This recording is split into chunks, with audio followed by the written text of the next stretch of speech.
Poon dakila mong kamay kanilang pinapurihan, sa bigay mong kakayanang bata't pipi makasigaw. Haleluya sa iyo man. Sa ngalan ng Ama at ng Anak at ng Espiritu Santo. Amen. Ang pagpapala ng ating Panginoong Hesukristo, ang pag-ibig ng Diyos Ama at ang pagkipagkaisa ng Espiritu Santo naway sumainyo. At sumayon. Mga kapatid, aminin natin ang ating mga kasalanan upang tayo maging dapat gumanap sa banal na pagdirig.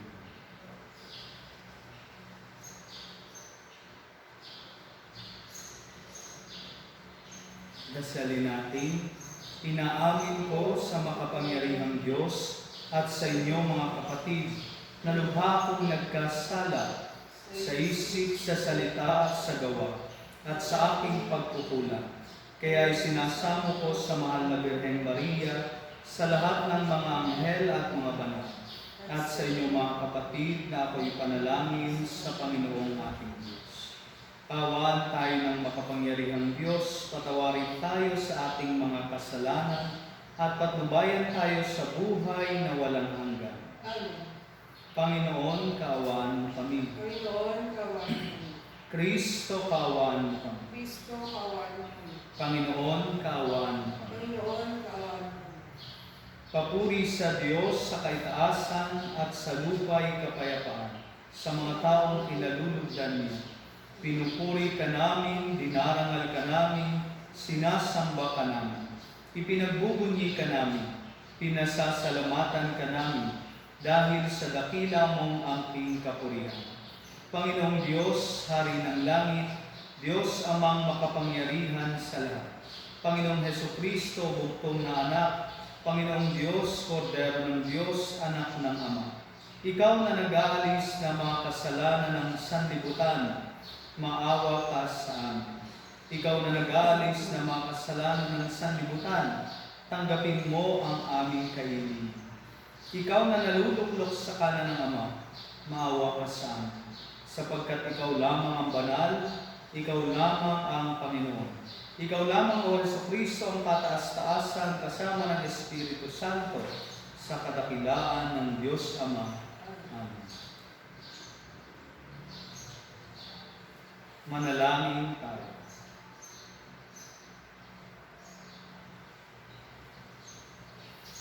Ama naming makapangyarihan, pinagkakalis sa isa mo ang iba't ibang mga tao para sambahin ang ngalan mo.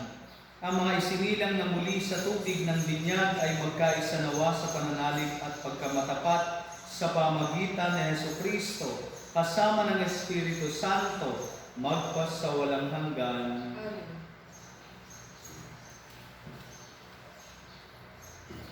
Pagbasa mula sa mga gawa ng mga apostol. Noong mga araw na iyon, samantalang nakahawak ang pinagaling ni Pedro at Juan sa kanila, ay sa may portiko ni Solomon, patakbong lumapit sa kanila ang mga taong takang-takas na nangyari. Pagkakita ni Pedro sa mga tao, kanyang sinabi, "Mga Israelita, bakit kayo nang gigilala sa nangyaring ito?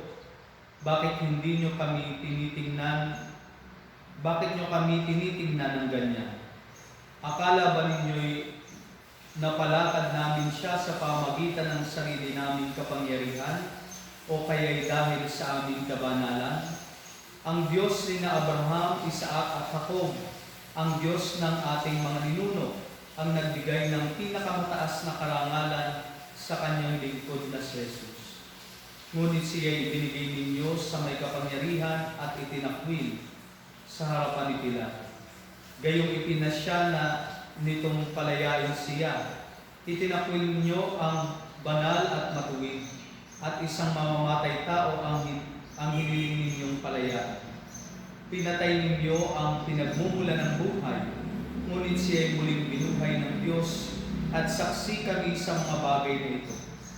Ang kapangyarihan ng pangalan ni Jesus ang nagpagaling sa lalaking ito. Nangyari ito dahil sa pananalig sa kanyang pangalan. Ang pananalig kay Jesus ang lubusang nagpapagaling sa kanya, tulad ng inyong nakikita. At ngayon, mga kapatid, Batid kung hindi ninyo nalalaman ang inyong ginawa, gayon din ang inyong mga pinuno. Ngunit sa ginawa ninyo'y natupad ang malao ng ipinahayag ng Diyos sa pamagitan ng mga propeta na ang Kristo'y kailangang magbata.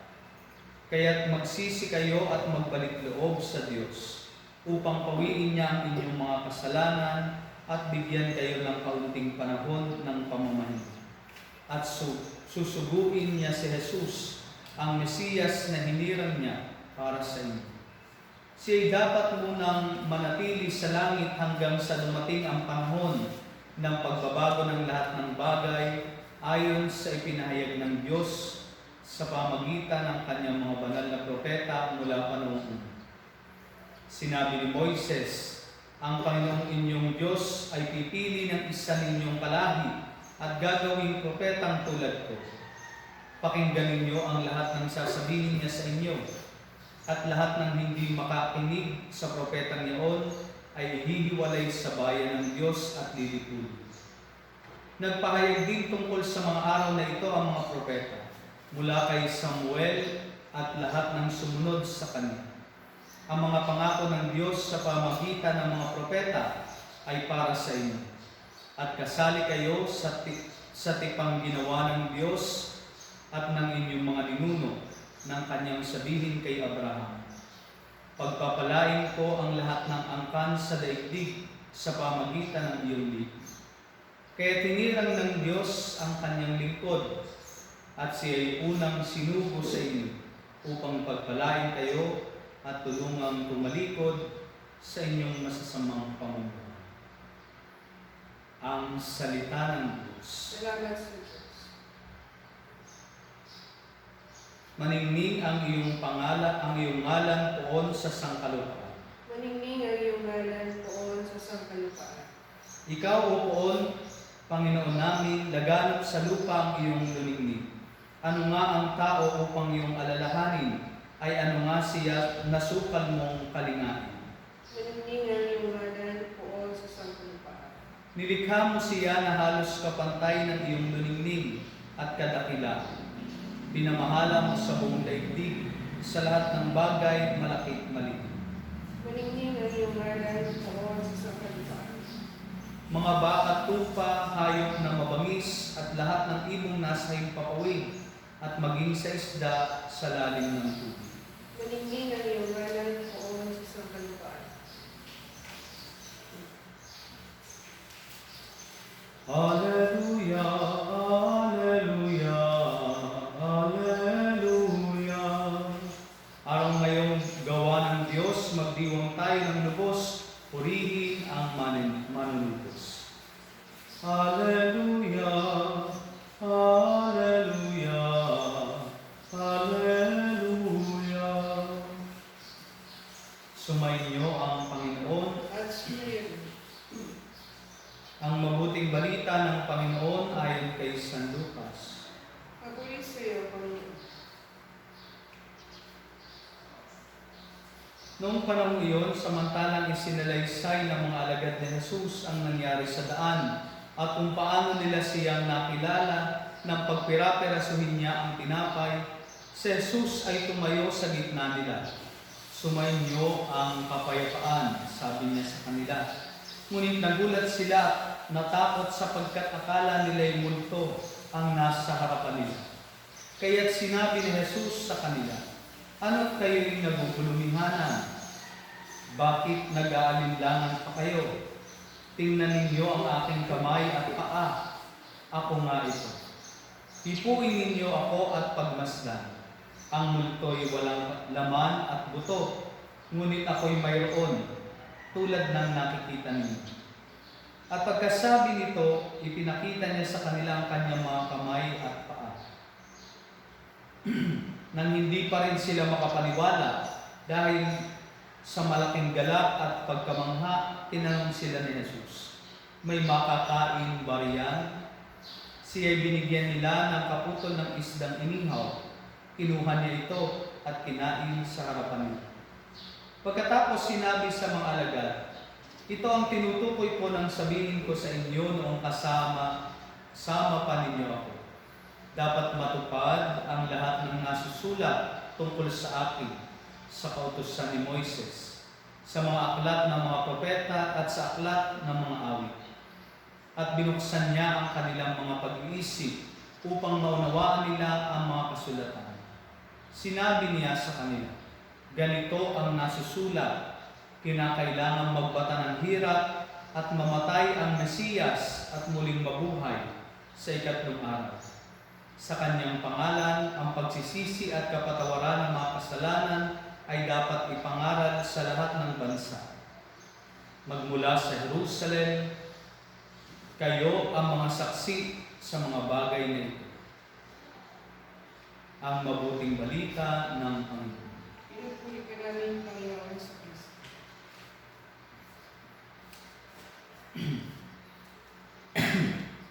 Magandang umaga po sa ating lahat. Patuloy pa rin ang ating pagdiriwang sa oktaba ng muling pagkabuhay.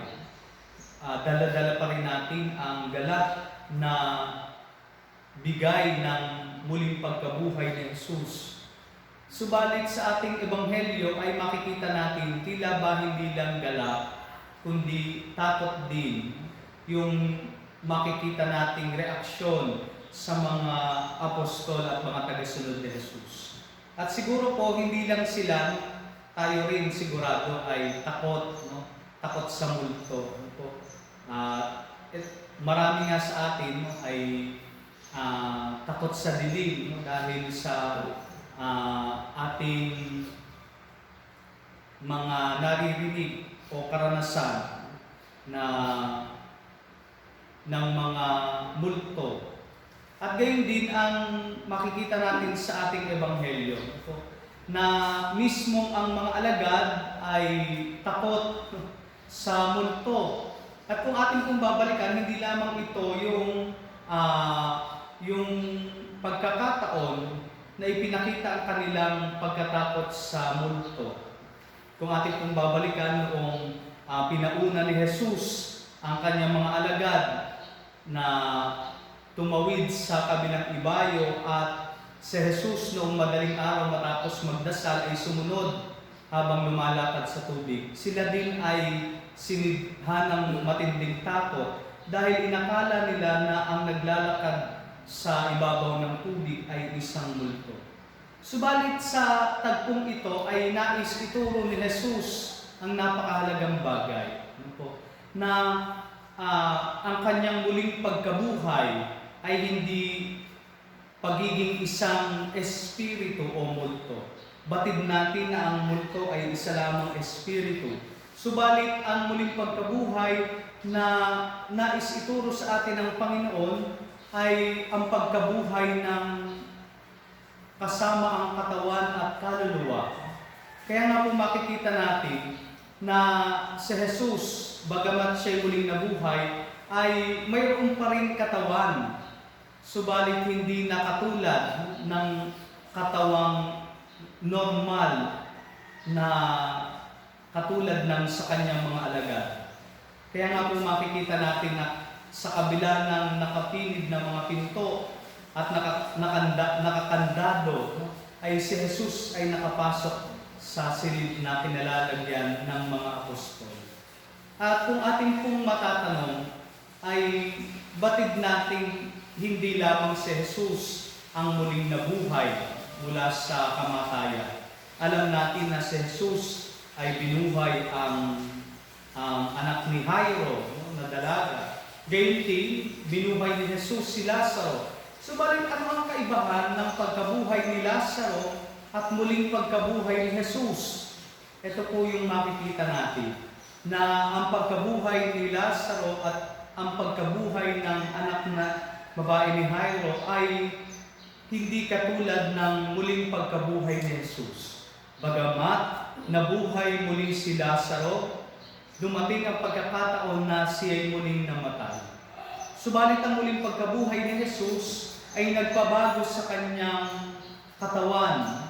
Hindi na po ito normal na katawan, kundi ito na yung tinatawag nating glorified body ng ating Panginoong Jesus.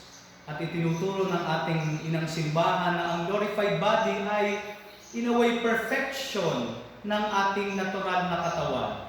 Kung ating pong makikita, si Jesus ay kumain ng pagkain sa ating ebanghelyo, pagpapatunay na siya, na ang kanyang katawan ay in a way, hindi nalalayo sa mga alagad. Subalit, sa kanyang muling pagkabuhay, yung kanyang katawan ay napunta sa estado ng isang glorified body. At ano po ang pinatutungkulan nito? Na ang kanyang katawan ay hindi na bounded ng time and space. Alam natin na ang ating katawan ay bounded ng time and space. Subalit si Jesus, matapos siyang muling mabuhay, ay ganito na yung kanyang naging estado. At dahil din dito, alam natin na sa pagkabuhay na magmuli ni Jesus, hindi na siya muling mamamatay. At ito po ang pattern na iniiwan sa atin ng ating Panginoong Jesus. Kung papaanong muling nabuhay si Jesus, ito rin yung aasahan nating muling pagkabuhay sa hinaharap.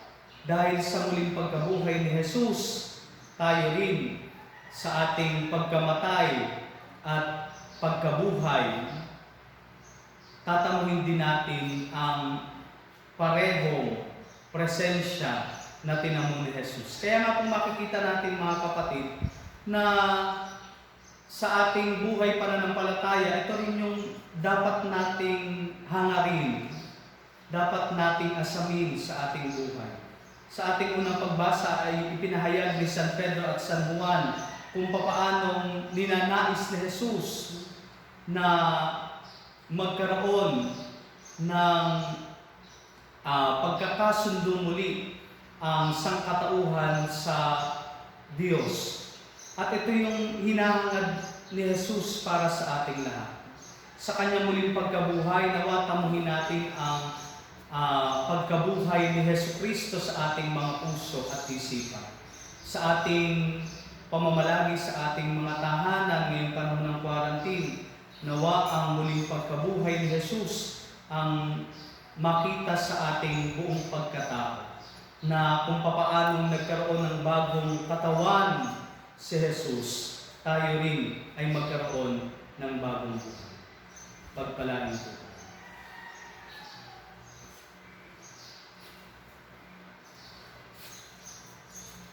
Sasagawa natin ngayon ang pag-aaral.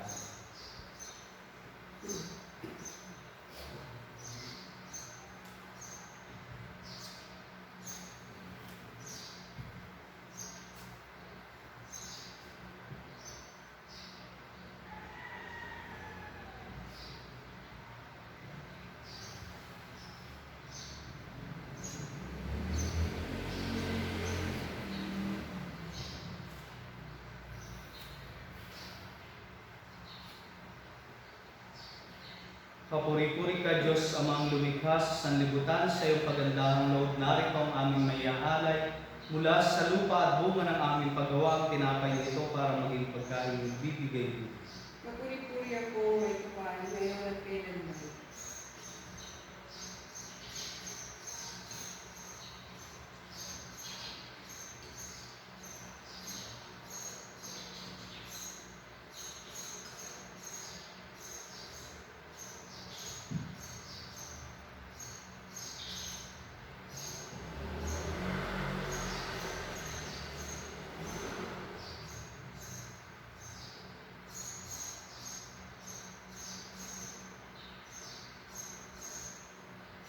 Kapuri-puri ka, Diyos, sa mga lumikha sa sanlibutan, sa iyong kagandahang loob, narito ang aming maiaalay. Mula sa katas ng ubas at bunga ng aming paggawa, ang alak na ito para magiging inyong bibigay ng iyong Espiritu. Kapuri-puri ako, may kapal, ngayon at kailanman.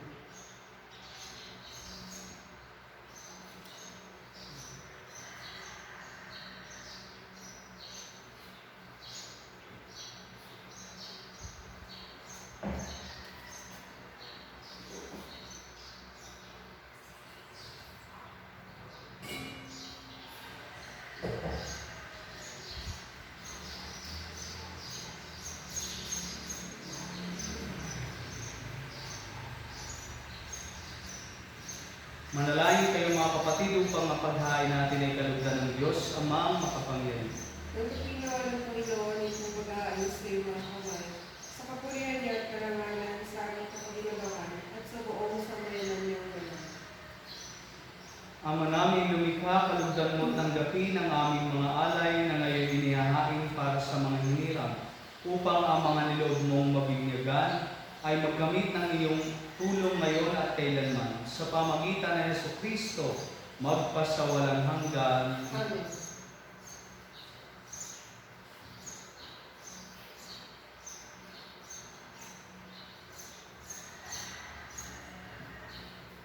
Sumainyo ang Panginoon. At sumayon, Itaas sa Diyos ang inyong puso at diwa. pinasa namin sa Panginoon.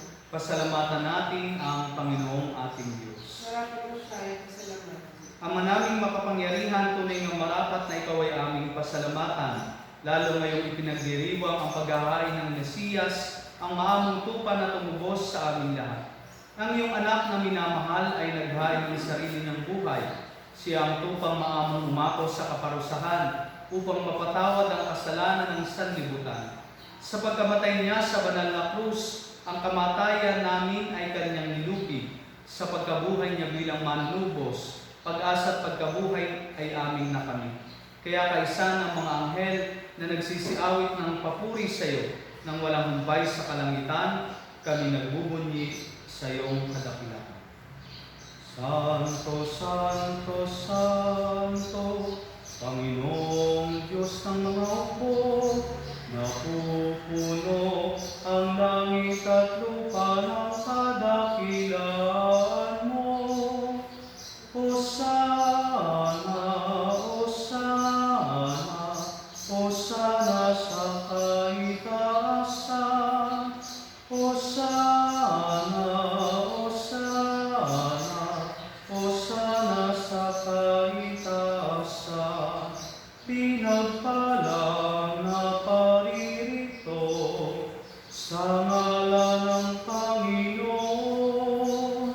Hosana, Hosana, Hosana sa kaitaasan. Hosana, Hosana, Hosana sa kaitaasan.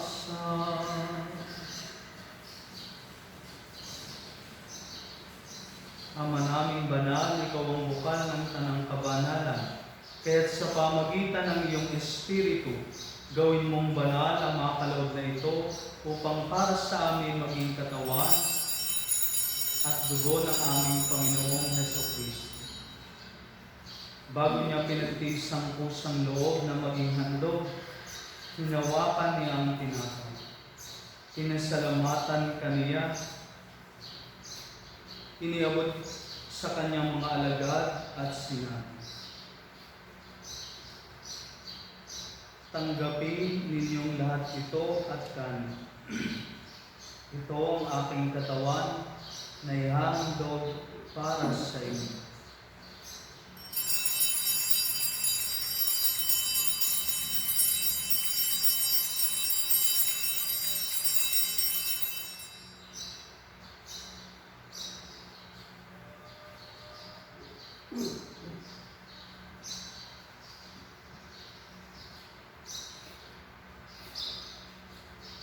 Gayun din naman nung matapos ang hapunan, hinawakan niya ang kalis. Muli kanyang pinasalamatan. Iniabot niya ang kalis sa kanyang mga alagad at sinabi, tanggapin ninyong lahat ito at inumin. Ito ang kalis ng aking dugo, ng bago at walang hanggang tipan. Ang aking dugo na ibubuhos para sa inyo at para sa lahat sa kapagpapatawad ng mga kasalanan. Gawin ninyo ito sa pag-alaala sa akin.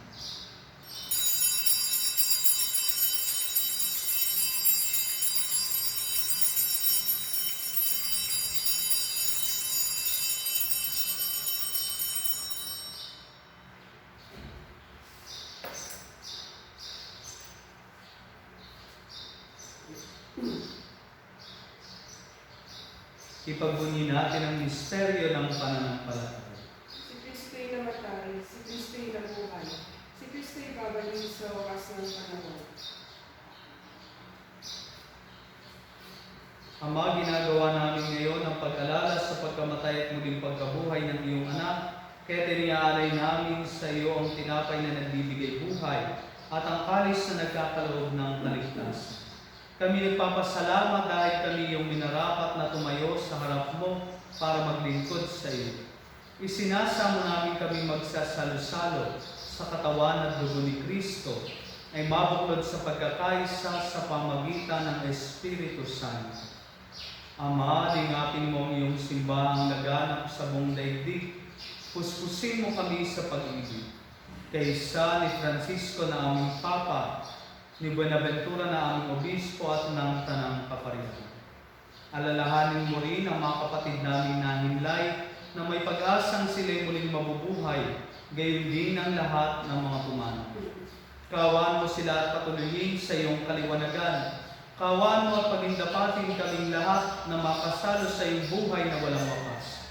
Kaysa ng mahal na Birheng Maria, ang Ina ng Diyos, kaysa ni San Jose ang kanyang kalinis-linis ang esposo, kaysa ng mga apostol, ni San Santiago na ating patron at ng lahat ng mga banal na namuhay dito sa daigdig ng kalugod-lugod sa iyo, may pagdiwang nawa namin ang pagpupuri sa ikararangan mo sa pamagitan ng iyong anak na aming Panginoong Jesucristo.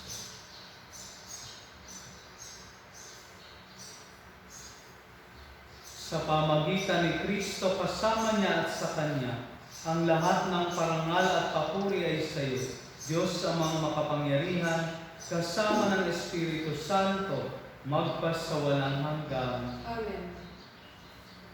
Sa tagubilin ng mga nakagagaling na utos sa turo ni Jesus na Panginoon natin at Diyos, pahayag natin ng lakas ko. Manaming Jesus na nasa langit ka, sambahin ang ating mo. Magpasaling ng kahayag mo. Sundin ang loob mo sa lupa para sa langit. Bigyan mo kami ngayon ng aming kakain sa araw-araw. At kasawain kami sa aming mga sala. Para patawad namin sa mga nagkakasala sa amin. At huwag mo kami ibanin tulos sa tukso, kaya mo kami sa lahat. Hiniling namin kabiyadya sa lahat ng masama, pagkalooban ng kapayapaan araw-araw, iligtas sa kasalanan at ilayo sa lahat ng kapahamakan.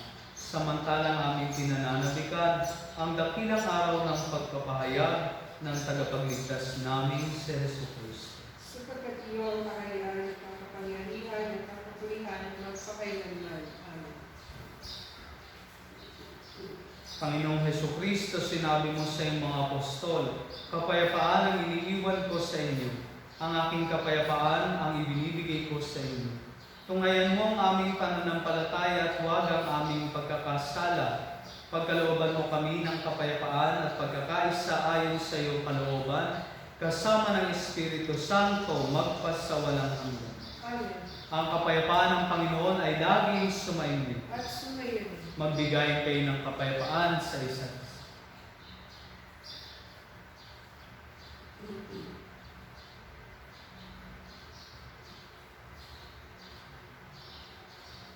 Pagdara ng Diyos na nag-alis sa mga kasalanan ng sanlibutan, maawa ka sa amin.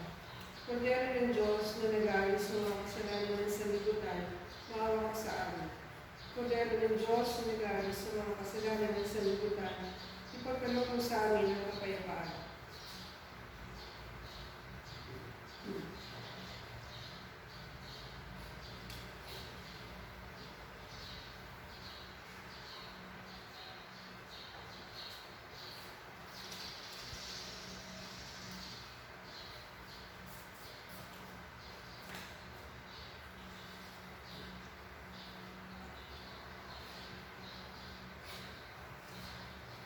Ito ang kordero ng Diyos. Ito ang nag-alis ng mga kasalanan ng sanlibutan. Mapalad ang mga inanayahan sa kanyang bibig. Panginoon, hindi ako nagagawa kung magpatuloy sa iyo. Ngunit sa isang salita mo lamang ay gagaling na.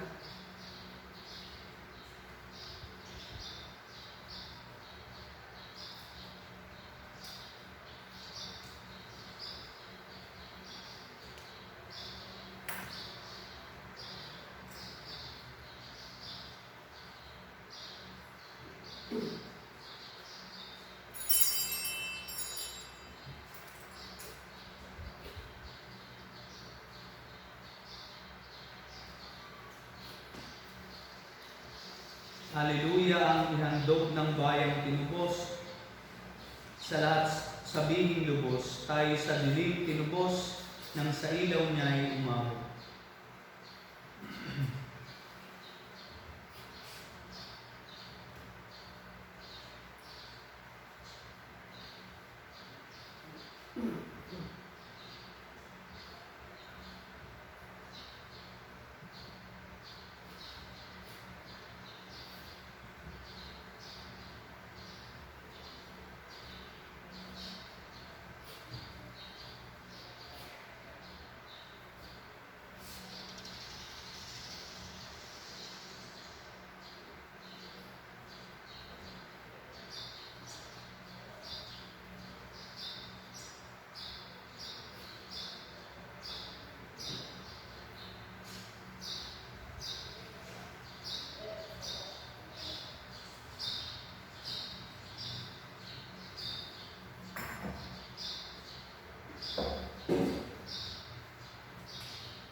Manalangin tayo.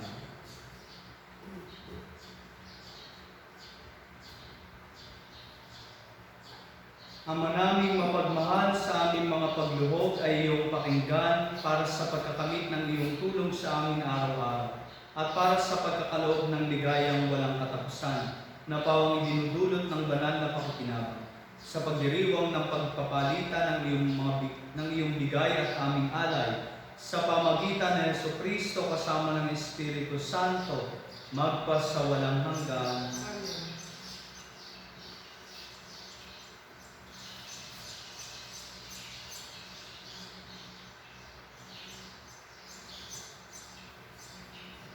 Magsilhod po ang lahat.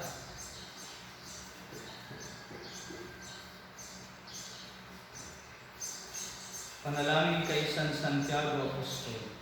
San Santiago Apostol na aming patron, ikaw ay isa sa unang tinawag ng Panginoon at tumugon ka ng sukdulan. Mapalad ka rin sa pagiging una sa mga alagad na nagbuwis ng buhay para sa kaharian ng pag-ibig. Marundog kang tagapagtanggol ng simbahan upang panindigan ang banal na krus at dalhin ang mga mananampalatayang nawawala ng pag-asa tungo sa tagumpay. Lakas ka ng mga Kristiyano at tiyak na takbuhan ng mga tumatawag sa iyo ng may tiwala. Lingapin mo kami ngayon laban sa mga panganib sa aming paligid at laban sa anumang pag-ibig.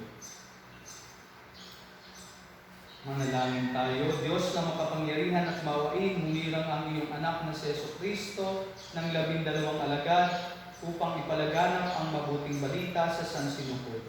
Pumili ang Mesiyas ng 3 bukod tangi sa kanyang mga alagad, kung saan kabilang si San Santiago Apostol. Nawa sa kanyang pamamagitan, mapaging-dapat mong aming kampihin ang kalusugan ng katawan at kabanalan tungo sa kalwalhatian ng langit. Ikaw na nabubuhay at naghahari magpasawalang hanggan. Amen. O Maria, ikaw na walang bahid ng kasalanan. Panalangin mo kami. O Maria, ikaw na walang bahid ng kasalanan, ipanalangin mo kami nakikiusap sa iyo. O Maria, ikaw na walang bahid ng kasalanan, ipanalangin mo kami nakikiusap sa iyo. Amang masintahin, pinagpala mo si San Santiago Apostol, hinirang siya ng iyong buktong na anak na maging saksi ng kanyang kalwalhatian sa bundok ng Tabor at sa kanyang hapis sa halamanan ng Gethsemane. Ang aming patron ay sagisag ng pakikibaka at tagumpay na namamagitan para sa amin upang kami magkamit ng lakas at kasiyahan sa aming patuloy na pakikibaka sa buhay dito. Mapagtagumpayan nawa namin ang hidwaan at naway maging marapat kaming tumanggap ng gantimpalang laan sa mga tapat na lingkod. Hiniling namin ito sa ngalan ni Jesucristo, kasama ng Espiritu Santo, ngayon at magpasawalang hanggan. Amen. Oratio Imperata laban sa paglaganap ng COVID-19. Diyos, Ama namin, lumalapit kami sa iyo para sa aming kahilingan na kami ay iyong proteksyonan laban sa COVID-19 na kumitim na ng maraming buhay at nakaapekto na sa sangkatauhan. Nananalangin kami para sa iyong biyaya, para sa mga taong inatasan na pag-aralan ang kalikasan at ang sanhi ng virus na ito. Gayon din upang mapahinto ang patuloy nitong paglaban. Gabayan mo po ang mga inatasang mga laga sa kalusugan na kanila nawang magampanan ang kanilang tungkulin ng bumhusay at may malasakit. Gabayan mo po ang mga kawani ng pamahalaan at ang mga nasa pribadong institusyon sa kanilang paghanap ng lunas upang masugpo ang pandemya ito. Ipinapanalangin namin ang lahat ng mga naapektuhan, nawa ay hilungin po ang kanilang karamdaman. Ipagkaloob mo po nawa sa amin ang iyong mga biyaya upang kami ay patuloy na makagawa ng kabutihan para sa lahat at makatulong sa lahat ng mga nangangailangan. Ipinapanalangin po namin ito sa pamagitan ng aming Panginoong Jesucristo, iyong anak, na nabubuhay at naghahari kasama ng Espiritu Santo, magpasawalang hanggan. Amen. Maria, aming inaatulong na mga Kristiyano, Panalangin mo kami. San Rafael, Arcangel, Panalangin mo kami. San Roque, Panalangin mo kami. San Lorenzo Ruiz, Panalangin mo kami. San Pedro Calungsod. Panalangin mo kami.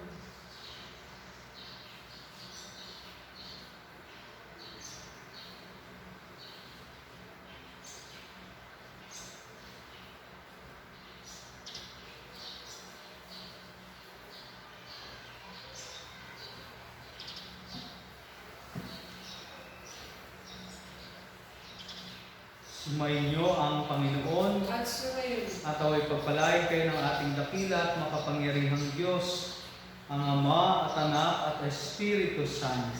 Amen. Tapos na ang misa, humayo kayo sa kapayapaan ni Kristo. Alleluia, Alleluia. Salamat sa Diyos. Alleluia,